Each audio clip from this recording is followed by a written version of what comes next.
कभी आपने सुना है कि मुलजिम और दरखास्त गुजार दोनों फौत हो चुके हों, लेकिन उनके 2 साल बाद केस को रीओपन कर दिया गया है?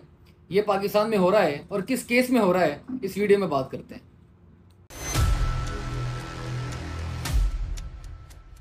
बिस्मिल्लाहिर्रहमानिर्रहीम, अस्सलाम वालेकुम। मैं हूं हमजा इश्तियाक। नाज़रीन, पाकिस्तान एक अजूबों का मुल्क है, ये कहना गलत ना होगा, क्योंकि पाकिस्तान के निज़ाम हुकूमत में, निज़ाम सियासत में, निज़ाम इंसाफ में, निज़ाम अदल में रोज़ कई हैरान कुन अजूबे होते हैं जिसको पूरी दुनिया हैरानी की नज़र से देखती है, और हम बिल्कुल मामूली लेते हैं क्योंकि हम आदी हो चुके हैं इस चीज़ का। अब यही हुआ है ताज़ा तरीन अपडेट ये है कि तहरीक लब्बैक पाकिस्तान के बानी जनाब खादम हुसैन रिजवी साहब, उनके ऊपर एक तौहीन अदालत का केस रीओपन कर दिया गया। और हैरानी और अजीब बात यह है कि जो इस केस में दरखास्त गुजार था वो भी फौत हो चुका है, और अल्लामा खादम हुसैन रिजवी साहब को फौत हुए भी 2 से 3 बरस हो चुके हैं। तो फिर भी ये केस रीओपन हो गया, और रीओपन होकर दोबारा समाअत के लिए लग भी गया है। अब ये किस चीज़ का, मैं पूरी डिटेल आपको बताता हूँ, लेकिन मैं पहले जो बात करना चाह रहा हूँ कि ये किस तरह के हम मुल्क में रह रहे हैं जहाँ पर एक शख्स 30 साल 20 साल बेचारा जेल गुजार कर वापस आता है, और वापस इसलिए आता है कि केस में साबित होता है कि ये बेगुनाह था। 20 साल उस बच्चे के, उस शख्स के उस जेल में गुजर जाते हैं, और हमारा निज़ाम इंसाफ पहले ही माशाल्लाह इस कदर ऊंचा है कि हम 130वें नंबर पर आते हैं, और इससे भी शायद नीचे चले जाएंगे। लेकिन हमारे जजेस के मराहत देखें, हमारे अदलिया की जो ठाट बाट है वो देखें, और हमारा तमाम जो स्टेक है वो अदलिया के ऊपर होता है। अदलिया की मरहून मन्नत होता है, हमारा आइन उनके मुताबिक चलता है, लेकिन हम देख लें कि किस तरह पस्तियों के शिकार हैं। अब मैं जो डिटेल है वो आपको बताता हूँ, जो रिपोर्ट मेरे सामने आई और मैं हैरान हो गया। सुप्रीम कोर्ट जजेस और अदलिया को बदनाम करने पर मरहूम अल्लामा खादम हुसैन रिजवी साहब के खिलाफ तौहीन अदालत की दरखास्त इनके इंतकाल के 2 बरस बाद समाअत के लिए मुकर्रर हो गई है। तहरीक लब्बैक पाकिस्तान के मरहूम सरबरा अल्लामा खादम हुसैन रिजवी साहब के खिलाफ 2018 में तौहीन अदालत की दरखास्त दायर की गई थी, जिसमें बैरिस्टर मसरूर शाह ने मौक़िफ़ इख्तियार किया था कि अल्लामा खादम हुसैन रिजवी साहब ने सुप्रीम कोर्ट जजेस और अदलिया को बदनाम करने के हवाले से कुछ ऐसे अल्फाज कहे हैं, और वो ऐसा करने के मुर्तकिब हुए हैं, और इनके खिलाफ कार्रवाई की जाए, सख्त से सख्त कार्रवाई की जाए।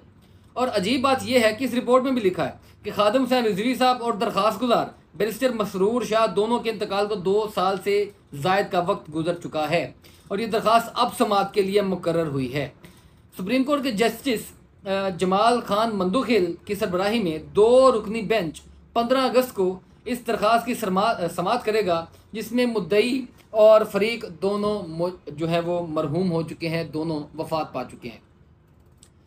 मैं इस बात से हैरान नहीं हूँ, इसलिए हैरान नहीं हूँ कि ये मुल्क खुदादाद इस्लामी जमहूरिया पाकिस्तान में हो रहा है, और हो भी किस वजह से रहा है आपको पता है कि किसी जमात को जब टारगेट करने का प्लान कर लिया जाता है तो फिर इसी तरह की चीज़ें सामने आती हैं। अब हुआ ये है कि जो बड़े बड़े ताकत के मरकज़ हैं ना, उनको ये लगने लग पड़ा है कि यार एक जमात को तो हमने साइडलाइन कर दिया, लेकिन एक उसके बाद जमात जो है ये बड़ी तेज़ी के साथ उभर भी रही है। इसका वोटर बहुत स्ट्रिक्ट भी है, बड़ा रिजिड भी है, पेट वोटर है, और इसमें बहुत ज़्यादा यूथ भी है, और उनकी तादाद भी काफ़ी ज़्यादा है, और ये बड़ी तेज़ी से बढ़ भी रहे हैं। आने वाले दिनों में ये हमारे अच्छे खासे वोट बैंक के ऊपर इम्पैक्ट रखेंगे, और वो इम्पैक्ट जो है अगर पड़ने लग पड़ा तो हम बार बार किसी सियासी जमात को साइडलाइन करते रहेंगे तो हमारी अपनी क्रेडिबिलिटी मशकूक हो जाएगी। लिहाजा किसी के बड़े होने से पहले ही उसको दबा दिया जाए।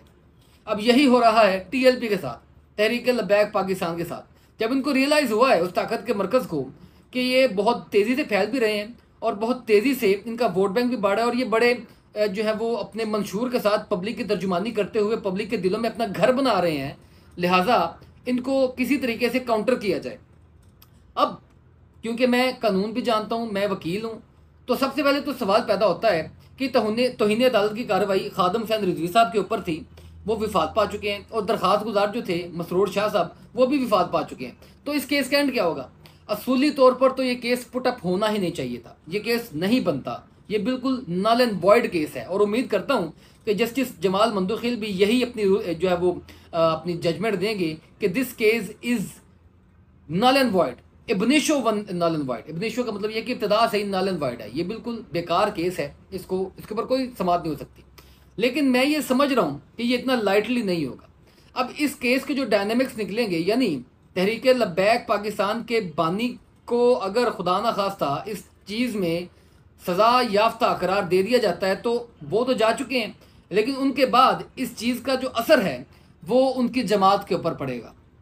जमात के ऊपर, नए अमीर के ऊपर पड़ेगा, नई क़यादत के ऊपर पड़ेगा, और पाबंदियाँ लगाए जाने का जो एक नया मंसूबा, एक नई साजिश है, वो उसकी रास्ता जो है, उसकी राह जो है वो हमवार हो जाएगी। हमवार होगी तो फिर आहिस्ता आहिस्ता कायदीन को किसी न किसी चेक एंड बैलेंस पर रखा जाएगा, खुल के कैंपेन नहीं करने दी जाएगी, खुल के इलेक्शन नहीं लड़ने दिया जाएगा, खुल के उस तरीके से पब्लिक की तर्जुमानी नहीं करने दी जाएगी, जो कि पहले ही तहरीक लब्बैक को मैसर नहीं है चीज़ें। लेकिन फिर भी चलें, अपनी स्लो एंड स्टेडी स्पीड के साथ चलते हुए तहरीक लब्बैक ने ये अपना एक बना तो लिया है, उसको रास्ता रोकने के लिए जो बंद बांधा जा रहा है, और उनकी पूरी कोशिश ये है कि जिस तरह पहले हमने इनको कैमरा के ऊपर बैन रखा, मीडिया के ऊपर बैन रखा और बहुत ज़्यादा प्रोपेगेट नहीं करने दिया, बहुत ज़्यादा इनको पजीराई हासिल हमने नहीं करने दी, ये उनकी सोच है। लेकिन पजीराई अगर आप पब्लिक में निकल कर देखें तो आपको पता चलेगा कितनी पजीराई है। मैं वीडियो बना रहा हूँ, मुझे लोग जितनी मोहब्बत कर रहे हैं आपको पता चल जाएगा कितनी जो है वो पजीराई है,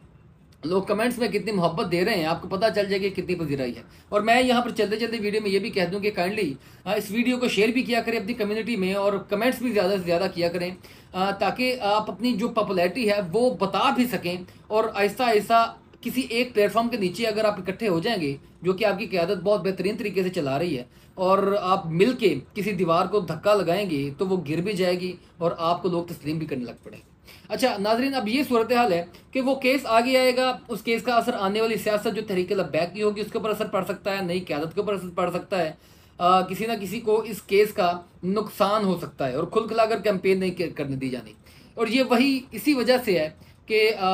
नहीं चाहती बहुत सी ताकतें कि तहरीक लब्बैक जो है वो एक मजहबी विंग समझा जाता है, लिहाजा इनको इतना आगे नहीं आने दिया जाए। बहरहाल मैं बारहा अपनी वीडियोज़ में ये बात करता हूँ कि तहरीक लब्बैक के ऊपर मैं वीडियोस बना रहा हूँ क्योंकि मैं समझता हूँ कि तहरीक लब्बैक इस वक्त पाकिस्तान की तर्जुमानी कर रही है, और बहुत ज़्यादा अगर आप सर्वेस भी, मैं अपनी वीडियोस में सर्वेस भी लेकर आऊँगा, लोग बहुत ज़्यादा अगर तहरीक इंसाफ के साथ हैं तो उसके बाद तहरीक लब्बैक पाकिस्तान के साथ भी हैं, बल्कि बराबर हैं, बल्कि शायद उससे ज़्यादा हैं तहरीक लब्बैक के साथ, क्योंकि हम सर्वे करने जाते हैं तो TLP के वोटर्स नजर आते हैं। और हैरान कुन और परेशान कुन बात मुस्लिम लीग नून के लिए है, हैरान कुन और परेशान कुन बात IPP इस्तेहकाम पाकिस्तान के लिए और पीपल्स पार्टी के लिए कि उनका नाम लेवा ही कोई नहीं है, नाम ही कोई नहीं लेता। आप सर्वे करने निकल जाएं, आपको पता है वो बेचारे जानते नहीं, अच्छा ये जमात नहीं यार हम वोट देकर क्या करेंगे, इनको वोट नहीं देना। नून लीग है बिल्कुल नीचे डाउन ग्राफ पर चली गई है, और अगर आप अप ग्राफ में अगर कोई है तो तहरीक इंसाफ है और तहरीक लब्बैक पाकिस्तान है।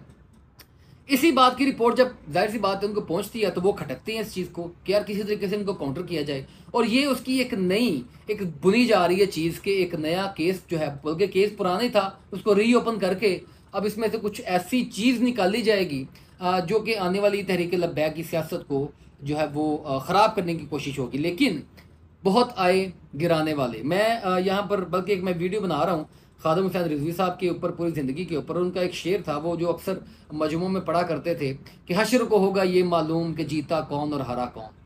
अब मैं ये पूरा तो नहीं बोलूँगा क्योंकि मैं अपनी इस वीडियो का आगाज़ जो है उस शेर से करूँगा। बहरहाल ये जो लोग ऐसा सोच रहे हैं ना कि शायद दबा लेंगे किसी एक सियासी जमात को, नज़रिया नहीं दफन होते, ना आप पीपल्स पार्टी को दफन कर पाए हैं, ना वो तहरीक इंसाफ अभी आपसे दफन हुई है, और तहरीक लब्बैक का तो सवाल ही पैदा नहीं होता क्योंकि जो इनका मंशूर है और उनका जो नारा है वो तो या रसूलुल्लाह का नारा है, तो वो किसी तरीके से ख़त्म। नाज़रीन आज की वीडियो से इतना ही। मैं उन सब के लिए यही बात कहूँगा कि यकीनी तौर पर हश्र को होगा ये मालूम कि जीता कौन और हारा कौन, मालूम हो जाएगा। अल्लाह हाफ़िज़।